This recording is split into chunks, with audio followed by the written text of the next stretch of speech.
ওনার সামনে যাওয়ার পর মানে আমার মুখ থেকে মনে হয় কথা বেরোচ্ছে না, ওরকম অবস্থা।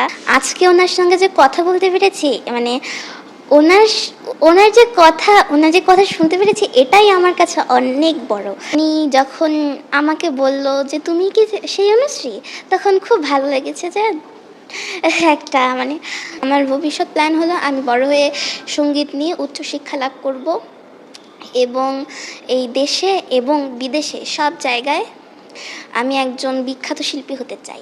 আমার নাম অনুশ্রী রায়, আমি রংপুর বিভাগ থেকে এসেছি।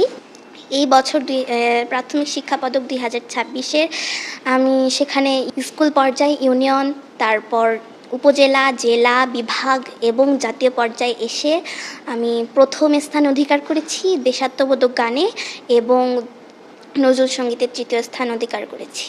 আমি যেবার আমাদেরকে চিমুচি সম্মেলনে মাননীয় প্রধানমন্ত্রী তারেক রহমান স্যার আমাদেরকে পুরস্কার দিয়েছিল, সেই সময় আমি তাকে একটি চিঠি দিয়েছিলাম। তার হাতে দিতে পারিনি, তবে তার সচিবকে দিয়েছিলাম, পার্সোনাল সচিবকে দিয়েছিলাম। তারপর মানে আমি অতটাও ক্লিয়ার ছিলাম না যে আমি ওইটা স্যারের কাছে যাবে, ভেবেছিলাম দিয়েছি, যেতেও পারে নাও যেতে পারে, কিন্তু আমার একটা মানে একটা বিশ্বাস ছিল যে যাবেই, হয়তো বা যাবেই।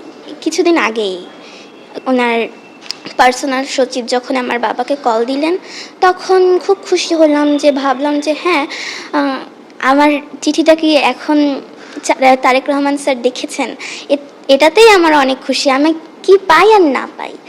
তো তারপর যখন এখানে আসলাম, এখানের অনুভূতিটা তো আরও অনেক বেশি ভালো লেগেছে। উনি আমাকে একটি চেঞ্জার হারমোনিয়াম গিফট করেছেন এবং আমার গান শুনেছেন, গান শুনিয়েছিলাম একটি দেশাত্মবোধক গান, মাগো ধন্য হলো।